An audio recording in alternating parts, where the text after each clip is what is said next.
মা বাবার সাথে সম্মানজনক কথা বলো।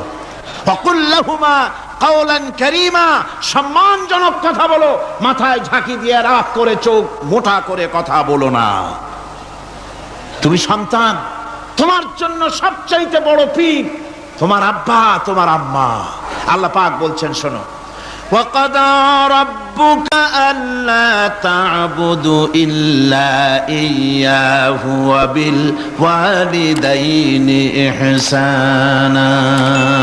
তোমার প্রভুর পক্ষ থেকে ফয়সালা হয়েছে, চূড়ান্ত সিদ্ধান্ত হয়ে গিয়েছে, আমি আল্লাহর ইবাদতের পর তোমার মা বাপের ইহসান করবে, খেদমত করবে, তাদের জন্য উপকার করবে, তাদেরকে ভালোবাসবে।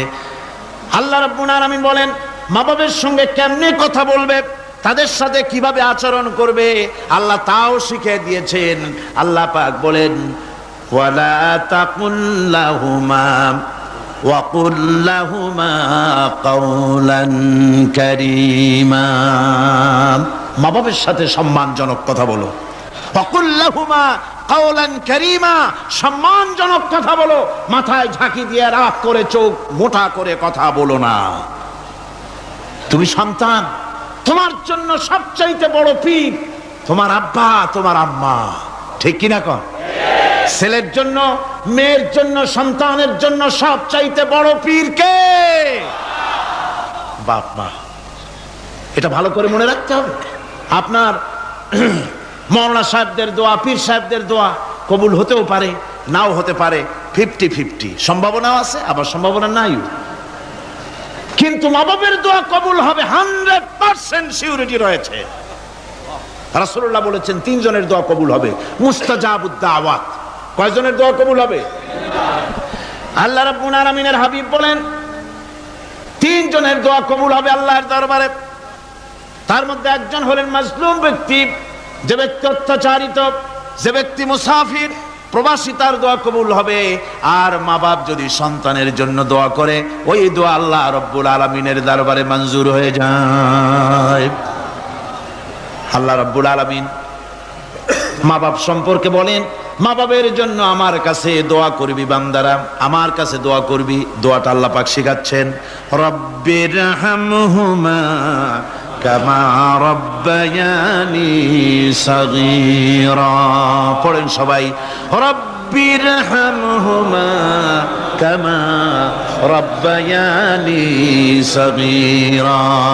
একটু জিকির করেন, লা ইলাহা ইল্লাল্লাহ, লা ইলাহা ইল্লাল্লাহ, লা ইলাহা ইল্লাল্লাহ, লা ইলাহা ইল্লাল্লাহু মুহাম্মাদুর রাসূলুল্লাহ।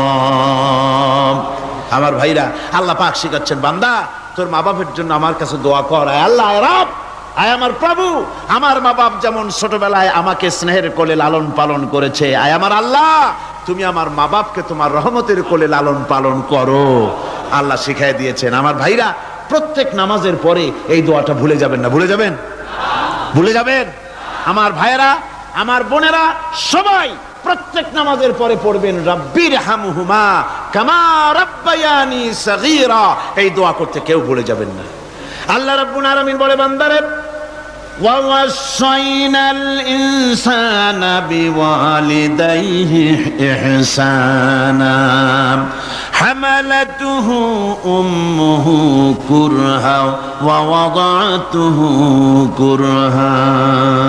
আল্লাহ পাক বলেন, আমি পৃথিবীর সমস্ত মানব মণ্ডলীকে উপদেশ দিয়েছি, মা বাপকে সম্মান করো, শ্রদ্ধা করো, তাদের উপকার করো। তার কারণ হলো তোমার মা তোমাকে গর্ভে ধারণ করেছে অত্যন্ত কষ্টের সাথে।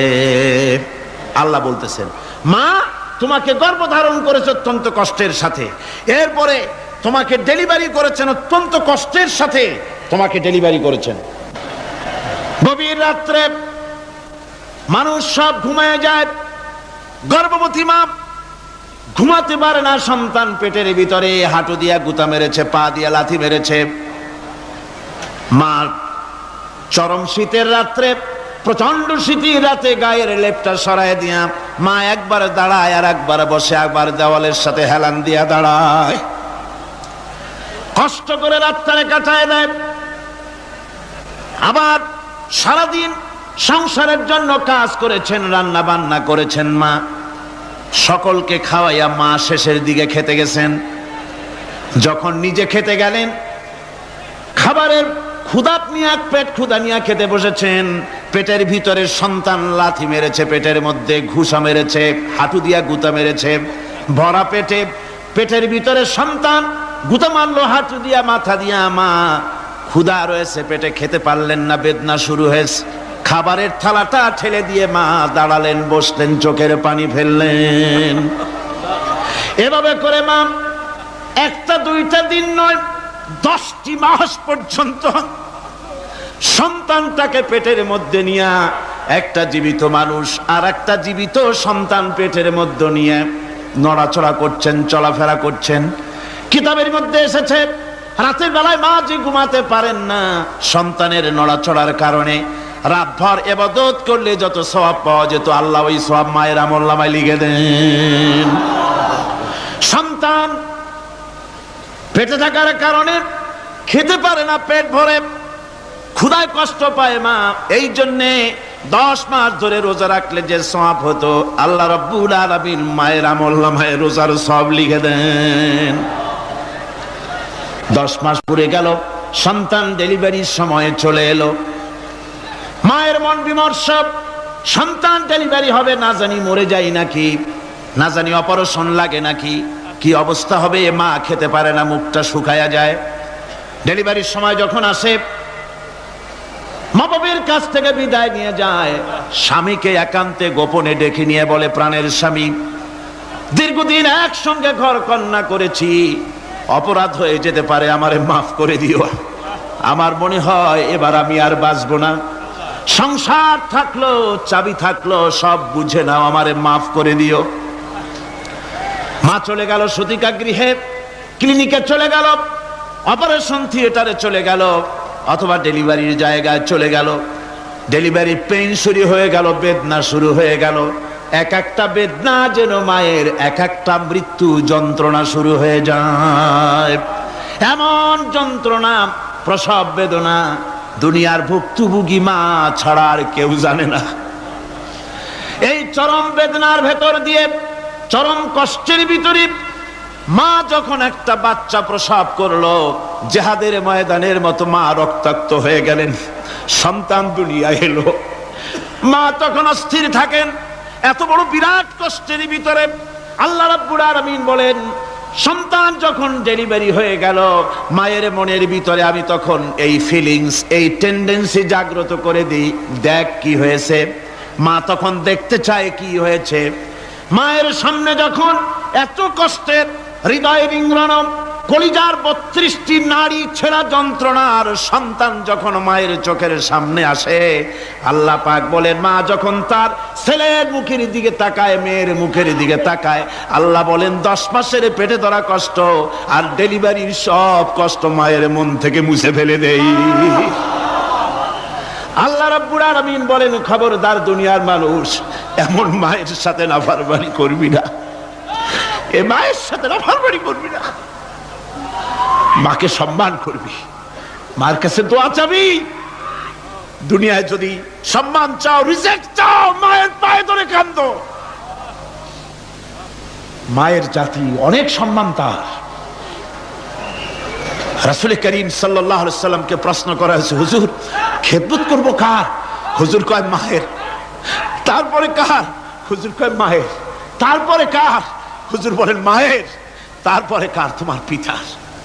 3 গুণ। তোর মায়ের মর্যাদা 3 গুণ বেশি, তোর বাপের চাইতে মর্যাদা বেশি। সুবহানাল্লাহ পড়ে। আর আজকে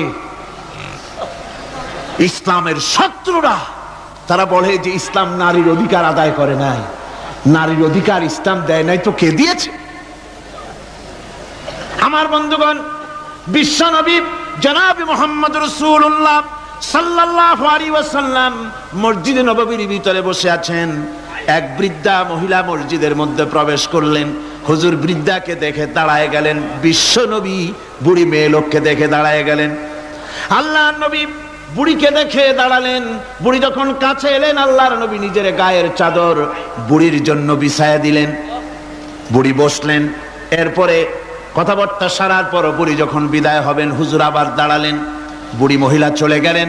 সাহাবায়ে কেরাম বলেন, ইয়া রাসূলুল্লাহ, কিছুই বুঝলাম না, একজন বৃদ্ধা মহিলার জন্য বিশ্বনবী দাঁড়ান আর গায়ের চাদর বিছান, আমরা বড় আশ্চর্য হয়ে গেলাম। নবীজি বলেন, ও আমার সাহাবীরা, তোমরা জানো না এই মহিলাকে চিনতে পারো নাই? আমি আমার মায়ের দুধ আমার জীবনে কিসমতে তেমন হয় নাই, আমি আমার মায়ের দুধ তেমন কিসমতে পাই নাই। যার বুকে দুধ খেয়ে, যার কোলে কাখে চড়ে আমি বড় হয়েছি, আমার সেই দুধ মা ইনি হযরতে হালিমাতুস সাদিয়া, আমার সেই দুধ মা।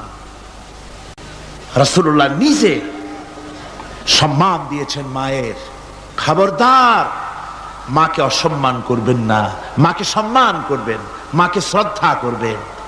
আমার বন্ধুগণ, আলেম ওলামা পীর বুজুর্গদের জন্য হাদিয়া তো দেন, আপনারা কোনো নিষেধ নাই, দেন। হাদিয়া দেওয়াও সুন্নত, নেওয়াও সুন্নত, দিবেন, আমি কোনো নিষেধ করি না। কিন্তু আমি বলতে চাই, পীর বুজুর্গদের কাছে, আলেম ওলামাদের কাছে হাদিয়া দিয়া আল্লাহরে যত না খুশি করতে পারবেন, এই ডালিম বেদানার মৌসুমে বেদানা একটা ভেঙে নিজ হাতে যদি মায়ের মুখে তুলে দেন, আল্লাহর আরশ খুশি হয়ে যাবে, আল্লাহর আরশ আজিম খুশি হয়ে যাবে, আল্লাহ পাক খুশি হয়ে যাবেন। মায়ের খাওয়াও, বাপকে খাওয়াও, তোমার সবচেয়ে বড় পীর তিনি। সুবহানাল্লাহ পড়ে, সুবহানাল্লাহ। মা বাপ যদি একটু দোয়া করে দেয়, তোমার জিন্দেগির কাম শেষ। একটু বদদোয়া করলে জাহান্নামে যাবা। কোন পীর সাহেব বদদোয়া করলে জাহান্নামে যাবে এমন কথা নয়, কোন মাওলানা বদদোয়া করলে দোজখে যাবে এমন কথা নয়। রাসূল বলেছেন, হুমা জান্নাতুকা ওয়া নারুকা, মা বাপ তোমার বেহেশত, মা বাপ তোমার জাহান্নাম। মা বাপ যদি অসন্তুষ্ট হয় দোজখে যাবি, আর মা বাপ যদি খুশি আল্লাহর জান্নাতে চলে যাবি। সুবহানাল্লাহ, সুবহানাল্লাহ, সুবহানাল্লাহ। মায়ের পায়ের তলে তোর বেহেশত। আমরা পুরুষ, আমাদের গত বছরও বলেছি, আমরা পুরুষ, আমাদের পায়ের তলে জুতা, আমাদের পায়ের তলে কি? শুধু জুতা।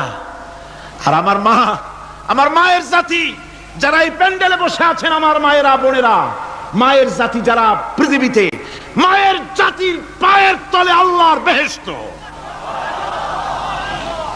সুবহানাল্লাহ। নারীর মর্যাদা ইসলাম দেয় নাই, কে দিয়েছে? আল্লাহ দিয়েছেন, আল্লাহর রাসূল দিয়েছেন।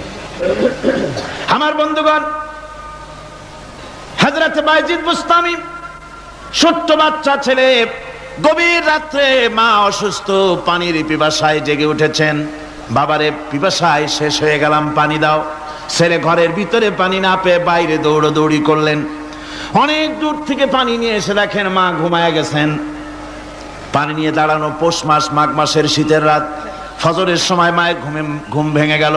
তাকিয়ে দেখেন বাইজিদ দাঁড়ানো, হাতে পানি থরথর করে কাঁপছে। জিজ্ঞাসা করে, বাইজিদ তুমি দাঁড়ানো কেন? ছোট্ট বাচ্চা বলে, মা পানি চেয়েছিলে তুমি গভীর রাত্রে, পানি ঘরে ছিল না, অনেক দূর থেকে আনতে হয়েছে। মা বলছে, ঘুমাও নাই কেন গ্লাস থুইয়া? বাচ্চা বলে, ঘুমাই নাই, তুমি যদি আবার পানি চাও সময় মতো যদি দিতে না পারি, মা তোমার কষ্ট হবে, এই জন্য ফজর পর্যন্ত আমি দাঁড়ায় আছি, কখন তুমি পানি চাও। মা হাতের থেকে পানি নিয়ে পান করলেন। বাইজিদকে বিছানার উপরে আরাম করে কম্বল দিয়ে ঘুম পড়াইয়া দিলেন।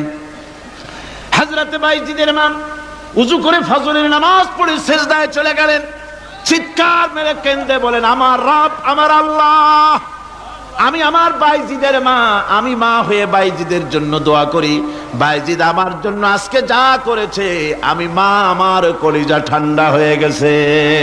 আয় আল্লাহ, আমি বাইজিদের জন্য দোয়া করি, তুমি তাকে সুলতানুল আরিফিন বানাইয়া দিও। মঞ্জুর হয়ে গেল আল্লাহ পাকের কাছে দোয়া। আমার ভাইরা, আল্লাহ পাক বলছেন, খবরদার, আমার ইবাদতের পরে মা বাপ, আল্লাহর ইবাদতের পরে কারা?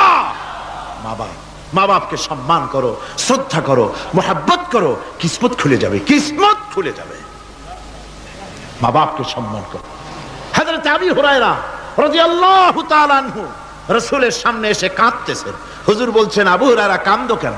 কাঁদো কেন? রাতের বেলা কান্দো কেন?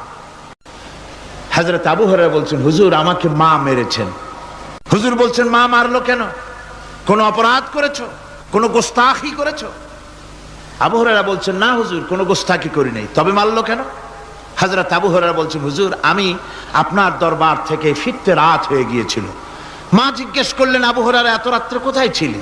বললাম, আমি ছিলাম যে কদম চুমতে পারলে দুনিয়া ধন্য হয়, সেই দরবারে নববীর কদম মোবারক থেকে আসতে আমার দেরি হয়েছে। আমার মা মুশরিকা, আপনার নাম শুনে তার গায়ে আগুন জ্বলে উঠলো, আমাকে ধরে মারা আরম্ভ করলো। বলল, হয় আমার বাড়ি ছাড়বি আর না হয় মুহাম্মদ সাল্লাল্লাহু আলাইহি ওয়াসাল্লামের দরবার ছাড়বি। আমি বললাম, আমার মা, তুমি বুড়ি মানুষ, তোমার গায়ে যত শক্তি আছে সমস্ত শক্তি দিয়ে আমারে পিটাও, আমারে মারো। মারতে মারতে আমাকে বাড়ি থেকে তুমি বের করে দাও। তোমার বাড়ি শুদ্ধ, তাম দুনিয়া ছেড়ে দিতে পারি, আল্লাহর নবীর কদম মোবারক ছেড়ে দিতে পারি না। হুজুর আমার মা আমাকে গলা ধাক্কা দিয়ে বের করে দিয়েছেন। হুজুর বলছেন, আবু হুরায়রা তোমার মা তোমাকে মেরেছে, তুমি আমার কাছে নালিশ করছো? আমার তো এখানে ইন্টারফেয়ার করার কিছুই নেই। সুবহানাল্লাহ, সুবহানাল্লাহ। মা তোমাকে মেরেছে, এখানে আমার করার কিচ্ছু নাই। বিশ্ব নবী বলছেন, এত বড় পাওয়ারফুল নবী, লেজিসলেটিভ পাওয়ার, সারে আল্লাহ তাকে বানিয়েছেন শরীয়ত প্রণেতা। কোরআন শরীফ, কোরআন শরীফে শুধু হালাল ও হারামের, হালাল এবং হারামের, বৈধ এবং অবৈধের সীমারেখা শুধু কোরআনই ঠিক করেন, রাসূলের জন্য আল্লাহ ছেড়ে দিয়েছেন। আল্লাহ রাসূলও হারাম, হালাল এবং হারামের বৈধ, বৈধতা অবৈধতার সীমারেখা নির্ধারণ করেছেন। এত বড় ক্ষমতা তার, এত বড় পাওয়ারফুল বিশ্বনবী, তিনি বলছেন মা মেরেছে, আমার করার কিছু নাই। চিন্তা করেন কত বড় কথা, এ কথার লোড কত। হযরত আবু হুরায়রা বলেন, ইয়া রাসূলুল্লাহ, মা মাকে মেরেছেন, আমি আল্লাহর নবীর কাছে মায়ের বিরুদ্ধে নালিশ করতে আসি নাই। বললেন, কেন এসেছো? হযরত আবু হুরায়রা বলেন, হুজুর এসেছি একটা কারণে, আমি জানি আল্লাহ নবী যদি আল্লাহর দরবারে হাত উঠায়া কোনো জিনিস বলে, আল্লাহ রাব্বুল আলামিন সঙ্গে সঙ্গে মঞ্জুর করে নেন। হুজুর আমি এসেছি, মেহেরবানি করে দোয়া করুন আমার মাকে যেন আল্লাহ হেদায়েত নসিব করে দেন। আল্লাহ নবী হাত উঁচু করে বললেন, আল্লাহুম্মা হিদি উম্মা আবি হুরায়রা।